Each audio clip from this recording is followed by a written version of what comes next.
Hi and welcome to my channel. My name is Hannah and I want to do a book vlog.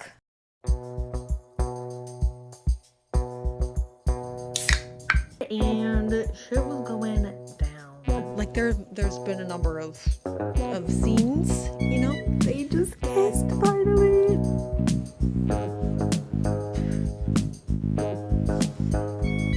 That's funny.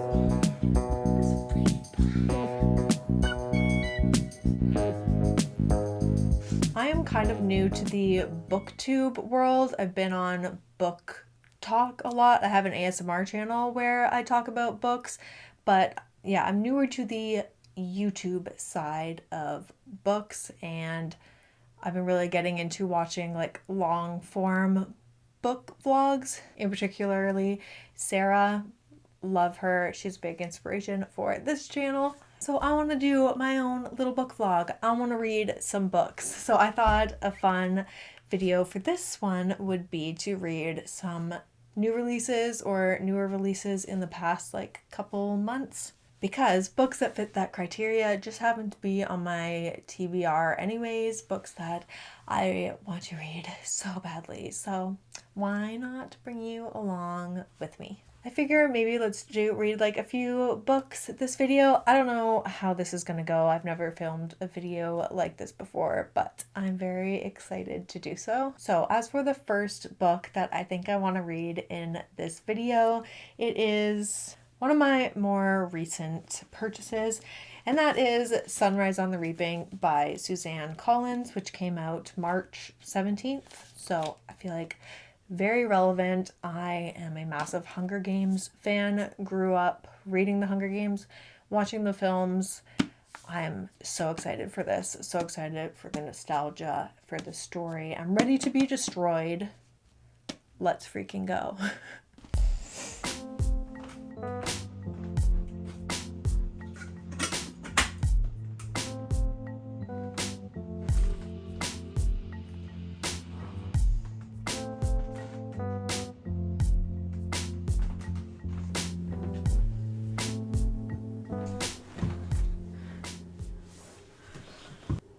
Is this crooked? I think it's crooked. Hopefully that's okay. I can't see when I'm recording right now, but I have heard from multiple people now that you should read The Ballad of Songbirds and Snakes, or at least know the story and remember that book before jumping into Sunrise on the Reaping.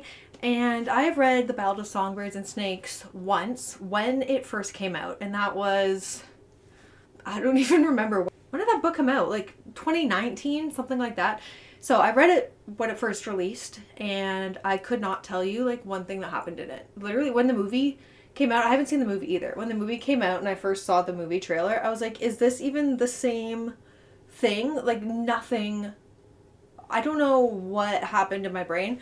But like it is a book that I would reread, and I would like to one day reread, but I've just been so hyped to start this. So I have pulled up a not so quick actually summary of The Ballad of Songbirds and Snakes that I'm going to read, full of spoilers, to refresh my mind before starting this bad boy. So let me read this real quick.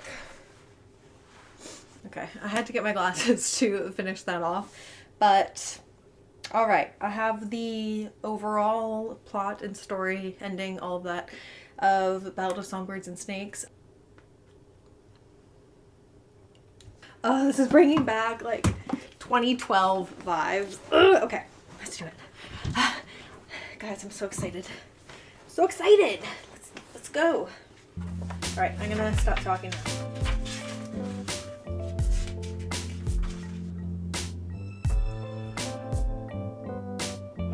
Uh-oh, I'm yawning already. Not a good sign. Part 1 of the birthday.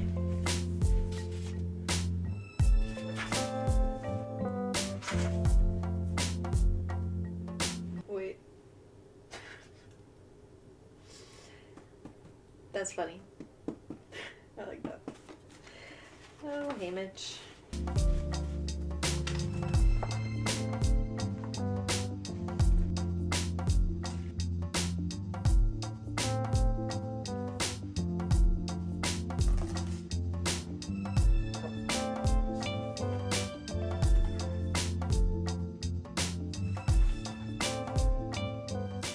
All right, I am now on page 59, chapter 5.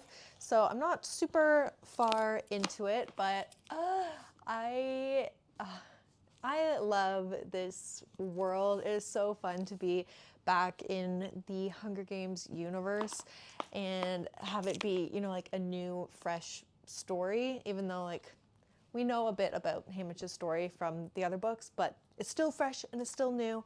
And I'm enjoying it immensely so much. It's bringing back the just the best nostalgic feelings. And also this book is like physically to read, it's really nice. The size, I don't like super big hardbacks. This is like the perfect holding size, and the font is like a really nice size. I find that YA books, the font is a little bit bigger. I don't know why adult books aren't like that. Like, can we just have a larger font in our books, please? But yeah, it's been really good so far.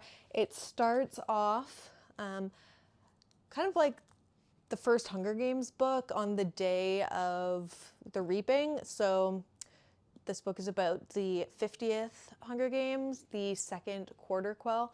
So this Hunger Games, they reap twice as many kids, now 44 instead of 24. And we're obviously following Haymitch. I'm assuming the book is going to be solely in his point of view. And he has a love, and they're really sweet and just kind of going about his day until the reaping. And shit kind of goes south real quick. Like, things aren't like what they seem during that reaping, which was cool to see. Obviously, the behind the scenes of that. He ends up being chosen for the games. Like, that's what the book is about. So that's not a spoiler. And where I am now. So yeah, 59 pages in, and they are just arriving at the capital. So the last couple chapters were them on the train and traveling and just showing some defiance about not wanting to be there. Obviously, this is a very messed up, sick situation they're in, and it's also Haymitch's birthday on the reaping day. There have already been some references to people and things that we know, like the Mockingjay pin. We know who made them, and there's actually another pin, and like who gifted them, and kind of about those pins, which is kind of cool. And like Everdeens are mentioned, and some other people. But so far it's been really cool to kind of make connections and see people when they're younger. So yeah, I am going to continue reading. It's definitely a very easy read. Like, I love her writing, super like fast paced already. I feel like the whole thing is going to be fast paced. Like, it's not even 400 pages. And yeah, like I said, the font's pretty big. So easy, just enjoyable read, but I'm also not rushing it. Like, I'm not trying to read it super fast because I don't want it to be done so quickly. But that is where we're at so far. I apologize, I'm awful at explaining things just in general. So yeah, I don't even know. Don't know how good an idea these book vlogs are, but you can let me know. I wasn't recording, but what the fuck just happened? I'm not even 100 pages in.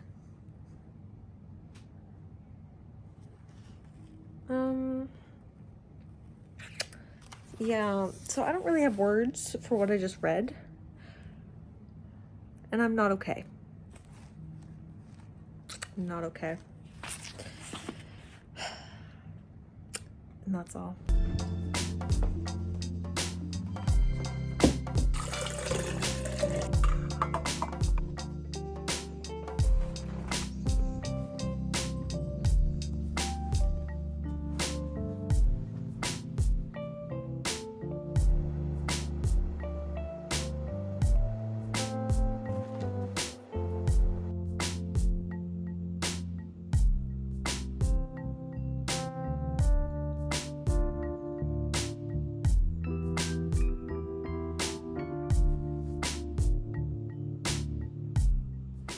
Yo, this book is ruthless. Like, I'm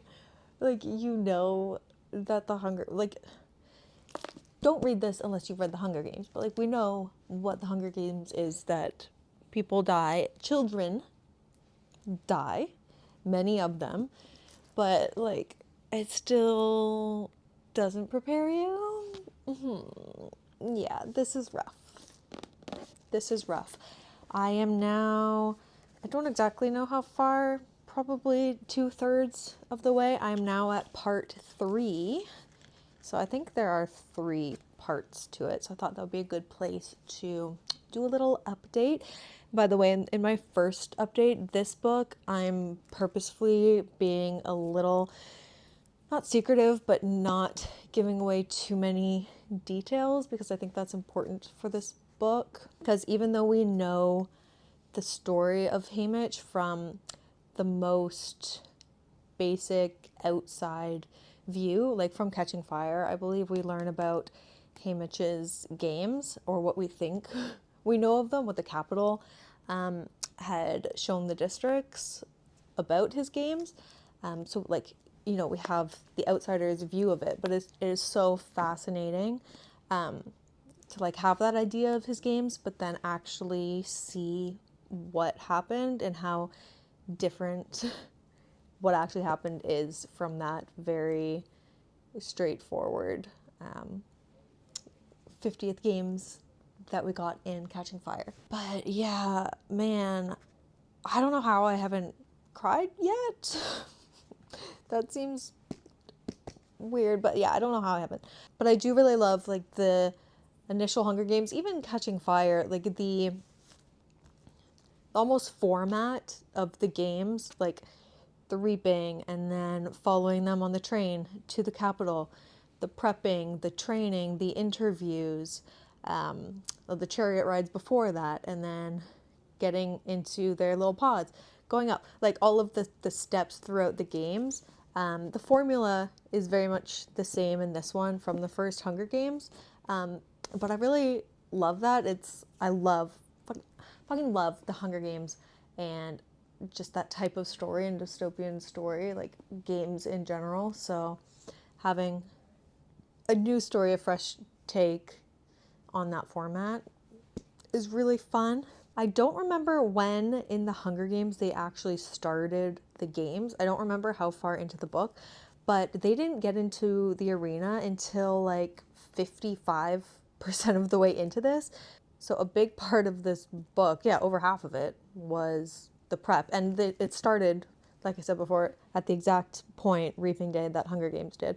So yeah, where we are in the games, like I said, it's followed that whole format, and there is something kind of deep-seated that Haymitch and that everyone is kind of planning, and we just kind of saw all of that planning come to fruition, and I won't say whether it worked out or not, but shit just hit the fan, essentially. And now I'm scared. Now it's almost feeling like Catching Fire vibes. It's like, this is like a mix of the Hunger Games and Catching Fire. I'm gonna keep reading now. I need to know what happens, but not feeling good about it, about what's gonna happen. I'm scared. So wish me luck.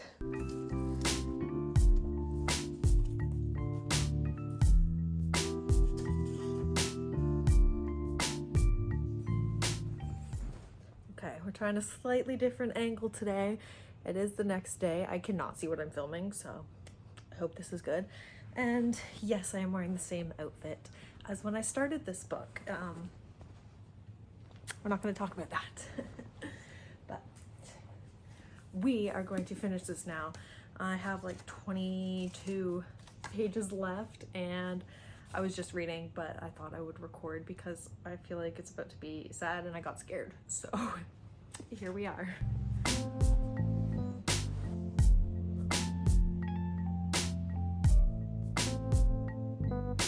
What's wrong with me? Why am I not crying? This book is so sad.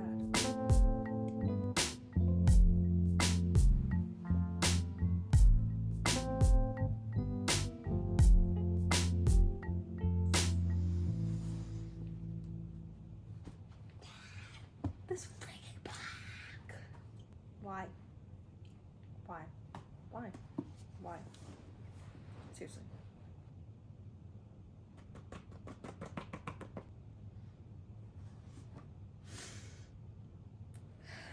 Okay.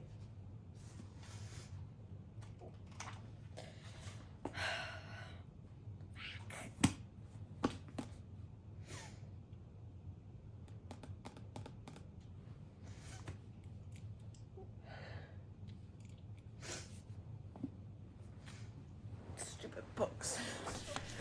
So yeah, I just finished Sunrise on the Reaping, and I thought I would come up here because a better setup, better mic. Yeah, and some of those last clips I was just using my phone audio, so I don't know how good that will be, but hopefully this is a little bit better. So yeah, Sunrise on the Reaping. First off, 5 stars. Like, there really isn't anything that I would change in this. I really loved the ending of it.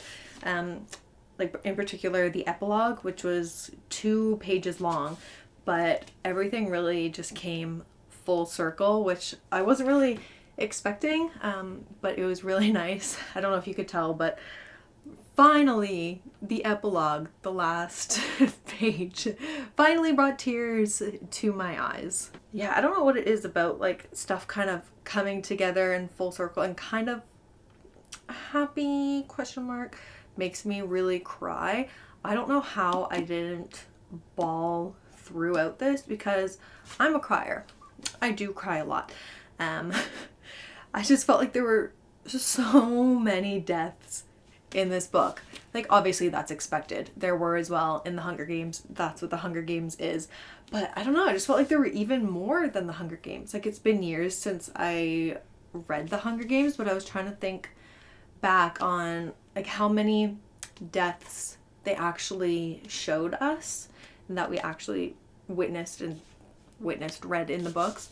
Like, I feel like they were more detailed in this book and we saw more of them. And in terms of like being emotional, yes, they were all emotional. They were all horrible and tragic, and I wish none of them ever happened. I just feel like a lot of them were very sudden, so it didn't really allow me to get emotional, if that makes sense, because everyone that I've seen read this was like bawling. I was on the inside, but yeah, they just kind of felt quick and all of a sudden, and a couple of the deaths did feel very similar in a way. But yeah, just overall such a sad freaking book. I really loved all of the references in this back to forward to the original series, and then as well as the Ballad of Songbirds and Snakes. I understand why now. It would have been a good idea to read that first, like references to Lucy Gray, kind of understanding more of, well, not even understanding, just kind of seeing her and where she ended up, which, spoiler alert, is not great. She didn't get very far. And even Katniss, references to her and seeing her and her father, which was really cool. I won't say who he is, but that was cool. I don't remember if you know his name in the Hunger Games. I don't think so, but that was a surprise to me. But yeah, I didn't realize how everyone connected, and now I do, so that was cool. Yeah, I think I said, but no real notes, really nothing I would change, like still 5 stars. There were a lot of poems throughout this, like through the other ones too, like there's song lyrics in here. Yeah, I think all the poems are supposed to be song lyrics, especially at the end there were a lot. A lot of them did kind of go over my head, which is definitely a me problem. Like, I am not a poetic girly. Like, if you're into poems, I wish I could be. I've just never like understood that artistic medium.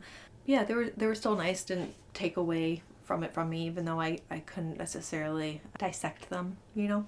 But I'm just so glad we finally got to see all of Haymitch's story and what actually happened during this time in these games. Like, goddamn, he went through so fucking much.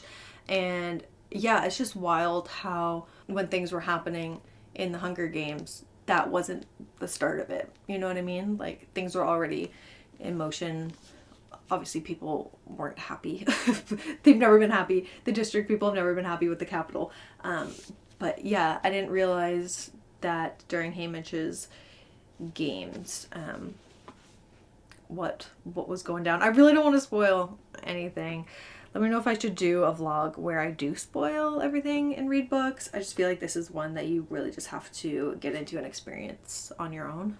But yeah, that's really all my thoughts on this. I'm so glad to be back in this world, reading her writing again, and now I'm sad that it's over. I hope she writes more. I don't, this can't be it for her. I need more, Suzanne. Never stop. Please just keep, well, don't pump them out. But, you know, it was a good time. I had a really good time reading this. It did take me a little bit longer to get through than I would have liked. But I was still reading 3 of them, reading 4 books at once, which isn't something I love to do. That's just how it happened. But for our next book of this video, because that one was so dark and heavy, I would love to lighten up the mood a little bit, you know? So I brought up some newer releases that I have in my possession, and we're going to pick one. So I'll just show you of these 4 what I have. So I have The Conditions of Will by Jessa Hastings, which came out April 1st, April 4th, something like that. I have this. I don't know if I want to read this right now. I just don't feel like I'm ready for this one. I feel like it needs to be the right time, although I'm so excited to get to it. I'm like the biggest Magnolia Parks fan and would love to get back into her and her writing. Also, it is beautiful. So I'm not sure that this will be the one. I also, which I've mentioned a few times on this channel, I have Deep End by Ali Hazelwood. If I don't read this one right now, it'll probably be the next one I read. Freaking love Ali Hazelwood. So excited to jump into that one. And it's just like a romance. I'm expecting good banter. And then the next 2 I have are my Book of the Month Club books for April. So they're both new. I have Olivia Blake's new book, Gifted and Talented. This one is a little bit longer and fantasy. So I don't know. This one might just be a little too heavy to jump into right after sunrise. I also have yet to read an Olivia Blake book, and I don't know if this is the one that I want to start with her, even though, again, I am excited for it. And lastly, this is my other Book of the Month Club pick for this month. This one, I had no idea what it was about. It just sounded like something I would enjoy. It's by Jennifer Weiner. It's called The Griffin Sisters' Greatest Hits. A very pretty cover. So I feel like it's between these 2. Do you know what? I'm going to go for Deep End right now. Don't be surprised if this is the 3rd book we read this video, which is also surprising that for this video none of them will be a fantasy. But I kind of like that too. So I think, yeah, I just feel like this is going to be a lighthearted, fun time, and I think that is what I need right now. And I also have annotation tabs and this bookmark / annotation key, which is super fun because I got this from Probably Smut. So yeah, I've decided, let's freaking go.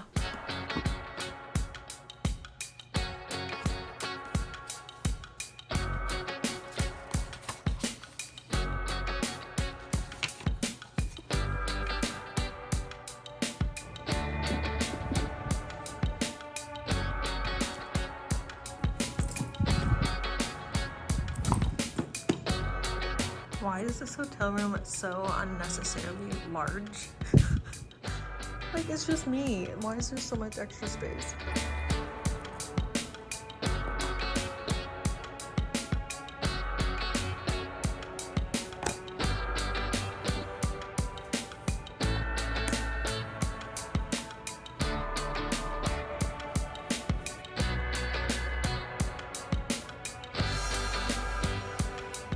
Good morning. It is the next day.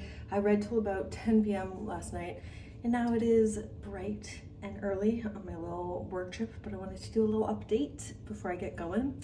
And I cannot see what I'm filming at all. This could be the worst angle in the world. I know the lighting is bad, but yeah, I forgot to bring like a phone stand or something, so hopefully you can see me. So I got to page like 104 in it, and honestly I was like flying through. I am really, really enjoying it so far. A few notes I made. I'm loving the short chapters, like super short chapters, which is helping me to fly through it. Yeah, I'm having a lot of fun tabbing it because it is the Probably Smut edition. Here she is. Yeah, the Probably Smut edition. So I've been doing some tabbing, and yeah, that's been fun. There's actually a lot that I have been tabbing because Ellie Hazelwood, I'm just so obsessed with her writing, her banter. Like every few lines, there's something that is so like out of pocket or just so funny that has me giggling, and so I'm tabbing a lot. And also her female main characters, I find that I always see myself in them, like usually minus the STEM part, the academic part of them, but especially not especially this one. I've seen a lot in her other characters, but there are a couple quotes that I really liked early on. Okay, so one girl says to Scarlet, the main female character, the freedom of ... having someone telling you what to do, and Scarlet goes, I know it sounds counterintuitive, but I'm usually overthinking something, desperately trying to avoid screwing up, but working myself up to a panic. Am I taking up too much space? Boring you? Disappointing you? Would you rather be somewhere else with someone else? Overwhelmed by the burden of wondering whether I am doing it right. Like, if that's not me, like that is literally my brain and how it works. And then one that made me laugh, the other female character goes, I feel like I know so little about you. And this is in Scarlet's head. She goes, what a coincidence. I too know very little about me. I just thought that was really funny. So yeah, a bit about what this book is about so far. So Scarlet, our main female character, she is a diver at Stanford, and I thought they were best friends, but it's actually her not her coach, her like team captain breaks up or has been dating for a long time, a swimmer on the swim team named Lucas, and they're having problems because he's really kinky in the bedroom, she is not, and she wants to go explore other stuff and she doesn't want him to have to settle for her. So they end up breaking up, and Penelope is her name, who breaks up with Lucas, is like really drunk one day, and she's like, oh my god, you two should get together, like, because Scarlet confesses to her that she likes kinky stuff. So it's like, what the heck? So nothing has happened between Scarlet and Lucas yet, but the STEM aspect comes in, and they end up kind of working together now, and they're kind of slowly getting to know each other. But the world and the school and everyone still thinks that Pen and Lucas are still dating. So I like Pen right now. She's definitely still very much in the picture. So yeah, I like her right now, but I know a lot of people have an issue with her later on. I might have an issue later once Scarlet and Lucas like actually get together, but for now she's cool, she's very sweet, and yeah, so we'll see about that. And also Scarlet is taking therapy, so there are some really short chapters about her talking with her therapist about a past injury, and that's nice to see too. We love therapy representation. So I'm gonna get going to work and then hopefully read some more tonight, or maybe I'll do some audiobook like on my way home. Yeah. No, it's slipping. Once again, I don't have anywhere to set my phone, but I have a little bit of time, so I can read in the car. I'm on chapter 18.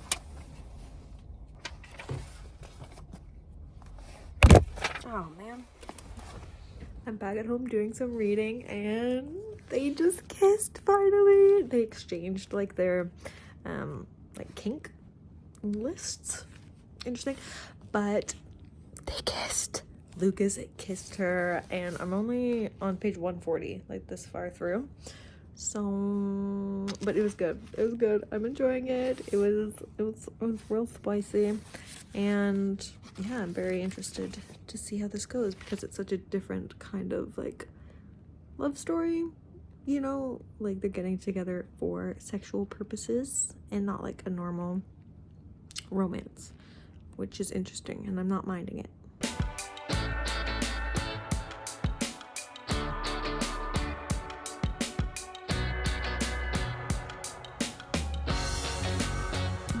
Hello, do not ask me what this angle is, but I am now 69% of the way through Deep End, and just wanted to quickly share my thoughts on it and where things are kind of now. But I overall am enjoying it. I'm not super understanding all the hate that this book is getting, like personally.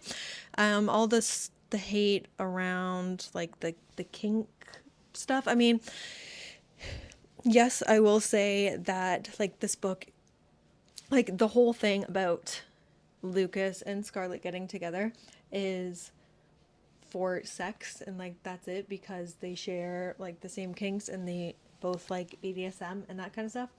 And honestly, there hasn't been like that, like there's been a number of scenes, you know, but like I wouldn't say, I don't know if it's just me, that it's, the scenes have been super BDSM-y or super kinky. Like the most they've done is Lucas like smacking her ass or leaving bruises on her from like holding her firmly, you know what I mean? And her whole thing is like wanting to be controlled and vice versa, like same. So yeah, I'm not seeing anything like too crazy with that. I'm enjoying that this one is more like sports focused than STEM focused, but they are still in STEM and like working on this bio project. I don't even know what they're doing, but that's cool too. And yeah, that's my update. Got 30% left, and I'm excited to see how this goes, see how messy these relationships can get. Thank you for listening. God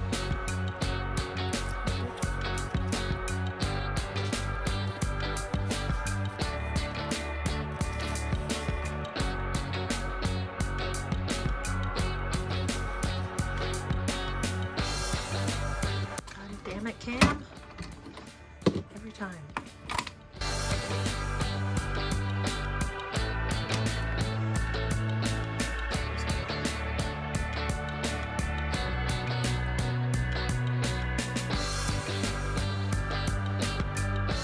I feel like at this point in the video, I'm determined to film an update in a different location every single time. So welcome to my little library room. Okay, it's been a couple days since I finished Deep End. The weekend was crazy. We had a funeral. It's all good. But yeah, it's been a time. This video is definitely taking me a little longer to film than I thought, but that's okay. We are now done Deep End by Ali Hazelwood, and these are my final thoughts. I didn't plan what I was going to say here, so let's see what I say. I'm not going to take up too much time, but I don't understand the not the hype, but I don't understand the disliking of this book. Like I saw so many negative reviews before reading this, and I don't get it. I'm rating it, I think 4.25 stars. Most of her books for me have been 5 stars, so it wasn't my favorite of hers, but I didn't have like any major issues. It was still a great time. I'm gonna try not to repeat what I've said already about it, but like the major criticism being Lucas's ex, which for the most part she wasn't really an issue until Lucas and Scarlett seemed like they were more and like actually coming together, and it not just being a friends with benefits thing, which is what the ex thought it was the whole time. And then there was like this whole blow up, and because she thought it was just friends with benefits and her being a little jelly, but she had some own issues that she was dealing with. So yeah, without spoiling too much, yeah, there was really just like one issue with her. But yeah, I really liked the swimming aspect of it. I really liked our main character, Scarlett. I always see myself a lot in the main female characters. Their quirkiness, they always have some sort of like kind of anxiety and are a little bit more to themselves, and that's very much me. So I enjoyed that, enjoyed her. The MMC Lucas, yeah, he wasn't like my favorite. He was very kind of like closed off. The thing was that he was like super closed off and like doesn't talk very much with his ex, but Scarlett found kind of the opposite when she was with him. And while yeah, like I could see that, at the same time, like if I was put in Scarlett's shoes, that probably wouldn't have been enough for me, if that makes sense. But at the same time, this is a book. It's not my reality. And so So yeah, great for her. But the ending was really sweet. I really, really liked the epilogue. Oh, I had my bookmark in here. I did listen to the end of it on audio. I listened to bits of it. The first half I read, and then a couple bits at the end. And the end I listened to on audio on my way home from work. The audiobooks are always so good for Ellie Hazelwood. There's like one girl, I think, I don't know who the narrator is, but she's great. Like her voice is just super, like I feel like she gets the banter and the humor in her books really well, and I really like the narrator in this. So yeah, 4.2 stars. Not too much else to say about it. It was a good time. I would recommend it. I liked the different take on a romance and not just the typical meet cute, getting to know each other, they get together, some issue happens, and then it's all fixed. I liked the integration of the ex and the starting with friends to benefits. I thought it was a nice change up. So that is that. And I have also started our next and final book for this video. I had talked about starting, let me go grab it. This book, which is The Griffin Sisters' Greatest Hits, which is one of my Book of the Month Club picks for April. I had thought that this was going to be my last book, but I actually think I'm going to save this one for a little bit longer just because the type of book that I think it is. I've read a couple kind of similar, kind of historical, if you can call the early 2000s historical, but not like current times. Just the vibes of this book I really love, and I want to save for a little bit later down the road. So I have started, and it is another new book. Actually, at the time of filming this book isn't out yet. I think it comes out April 29th, but that is Bat Eater and the Other Names for Cora Zhang, which is, yeah, again, one of my new books that I got that you would have seen in my Book of the Month Club / Aardvark book club video. And I chose this one because it just really, really intrigued me. It stood out the most to me out of all of the new release books that I've got.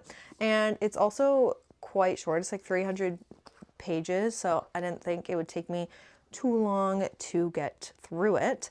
And I didn't realize, but when I was adding it to my Goodreads and Fable, I didn't realize that it is this book here. And this cover I have actually seen around a little bit. So yeah, that was interesting. But is the name different?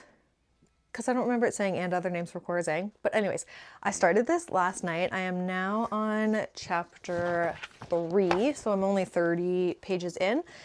But yeah, I didn't realize that this was based around the pandemic. So it starts in April of 2020, like when as kind of the pandemic is really rolling out. And so our main female character is a Chinese woman named Cora Zhang. And of course, like the pandemic started. I don't even know if this is true anymore, with a man eating a bat in China. And then from that bat, he got this disease that then spread and was COVID. But that's the story in this book. So in this world, Chinese people are unfortunately looked down upon because the rest of the world thinks that they started the pandemic.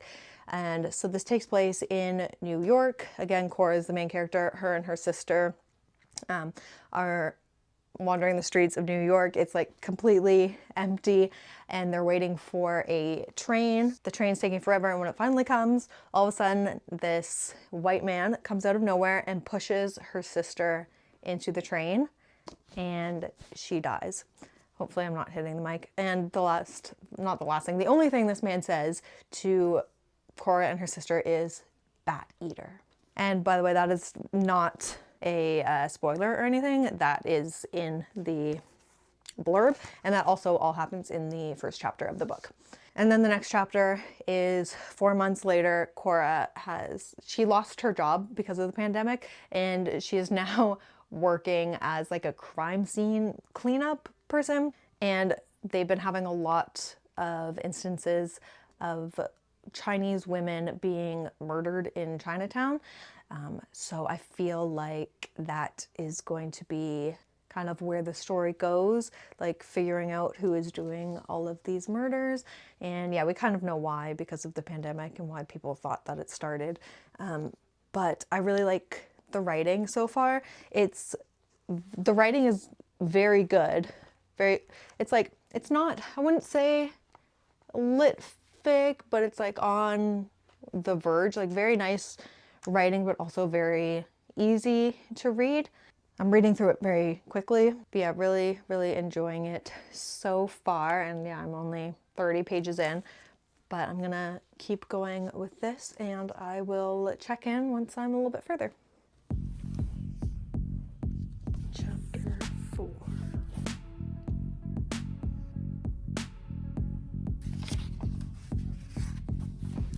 Okay, my best friend is, oh, hello. My best friend is on her way here, but I want to get in a little bit of reading time before she comes because we're going to go for a walk. It's going to be real nice. Oh my god, I keep freaking myself out. But let's see if we can get maybe like a chapter done before she arrives. Also getting used to my new glasses. I think I really like them. Let's see if we can do like a better little setup here today. Hello, hello. We're on chapter 11 and we just had some ghosts, guys. Ghosts are now in the mix and I don't know if it's just our girl Cora going through a mental break or if these ghosts are actually there and we got some magical realism going on, but hopefully we're gonna figure that out because yeah, our girl be needing some help either way.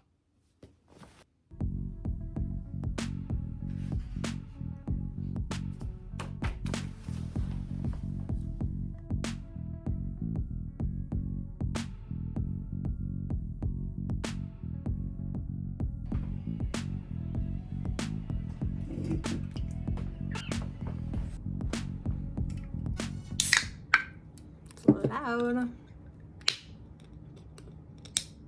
Oh god, why can't I never open cans? Yum. One of the only pops that I like is root beer. Anyways, quick update time. As per usual, don't mind how I look. Yeah, okay. So we are now 80%. I listened to it on my way to and from work today, so I got done some of it. I'm now on chapter 19, like 80, no, 70 something percent. I always put it on the screen. I don't know why I try to say it. Anyways, so the last thing I said, I think, was that ghosts were arriving. So yes, our girl Cora is now full on being haunted by ghosts. There's this, I forget what it's called, but in Chinese culture, like ghost month, the Hungry Ghost Festival, when the gates of hell open. So essentially now she is being, haunted. Her friends at work are trying to help her. And there are also still women being murdered throughout the town. So they are kind of putting themselves into that as well and helping to solve those murders. So it's a bit of like a murder mystery ghost haunting. There is definitely some gore in this. So if you don't like gore and descriptive language, this book might not be for you. It says that it's humorous, like darkly humorous. I don't think I've laughed at all, and I like me some dark humor. It hasn't been, I wouldn't say it's like funny, but the writing is very good. Like no complaints about the prose whatsoever. Again, super easy to follow. It's very fast paced. Again, it's only like 300 pages, but I'm really intrigued to see how it's gonna end. So as much as I am enjoying it, I'm not like, it's not feeling like a 5-star. Like it seems like it would have all of the elements of a 5-star, but I don't think it's quite there. Like I'm having a good time, but I'm not like 100% invested. It could be because I'm reading a few other books at the same time, but even then, I don't know that it will be a favorite read of mine, but nonetheless, a unique, interesting read. Let's finish this up. All right, let's finish this puppy. I have two chapters. What did I do? I have 2 chapters left. I need to record my April ASMR wrap up very soon, so I want to get this complete. I was listening to a little bit of it yesterday and shit was going down. There were some more bad things happening. I feel like all the bad things happened. But yeah, we got 2 chapters left. I'm intrigued to see what the ending is, how the murders wrap up, how the ghosts wrap up, how everything handles. So let's do it.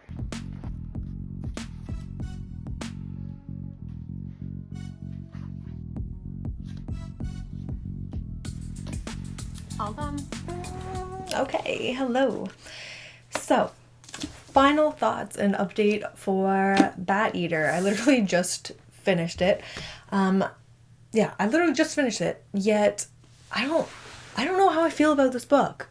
I really liked it, but I'm struggling to rate it. I think I'm gonna go with 4, like just a 4. Like almost 3.75, but a 4. The ending, I feel like I described this book horribly. I don't know why. But the ending, we did get a little bit of a plot twist, which was cool. I didn't see that. And so obviously the murders of all the Asian women, that was figured out. Well, yeah, you just read it to see what all that was about. The ghosts, the paranormal aspect, that really took a turn and escalated as well, which was fun to see. I don't want to spoil anything, but I did enjoy the ending. Oh, I just remembered something else that happened. Yeah, this book did have a lot of aspects to it. It was sad, it was gory, it was very eye-opening, like as much as and as sad and disturbing as the the death and the gore descriptions and all of that was in this book. Really, I think the underlying takeaway and issue from this book was the discrimination and racism against Asian people and Asian women in particular throughout this book. So very eye-opening. But yeah, that was very disturbing to read. Of course, do not agree with any of that whatsoever. I really liked our main character, Cora. She was very, like, just a normal person. Like, she doesn't think very highly of herself or her life, a very normal, typical life, until her sister died, and as well as the pandemic and everything kind of turned on its head. So watching her figure her shit out, I enjoyed that. And yeah, again, the writing style in this was beautiful, like beautiful writing, but so easy to read and get through, like not one complaint about that at all. So yeah, I think a 4 is a fair score for it. Loved the eeriness in this, the vibes and the atmosphere and the setting throughout this book. So yeah, I think I'm gonna go with a 4, and yeah, I would recommend this as long as you're okay with, like, it is not a happy book in the least, but the way the writing does make it feel a little bit lighter, so it's not a depressing, like, it's sad and disturbing, but it's not written in a way to be depressing. Does that make sense? I hope that makes sense. Anyways, that is going to be the end of my first reading vlog. Please let me know if you made it this far. First of all, that's insane. I already know this is way longer than I intended it to be, but hopefully you stick around for more, because this is the first reading vlog that I've ever done, and I want to improve and get better with them at articulating and explaining books and my thoughts, because I know I'm not great at that. But like anything, the more you do it, the better at it you get. So if you did make it this far, honestly, thank you so much. I appreciate it immensely. You have no idea. Make sure that you're subbed to the channel to see more videos as they come out. Let me know what other types of videos and reading vlogs that you think I should do. I've actually already started the next one, which is books that I think will make me cry, or like emotional books. So that's fun. But on that note, please go take care of yourself, and I hope to see you in the next video. Bye.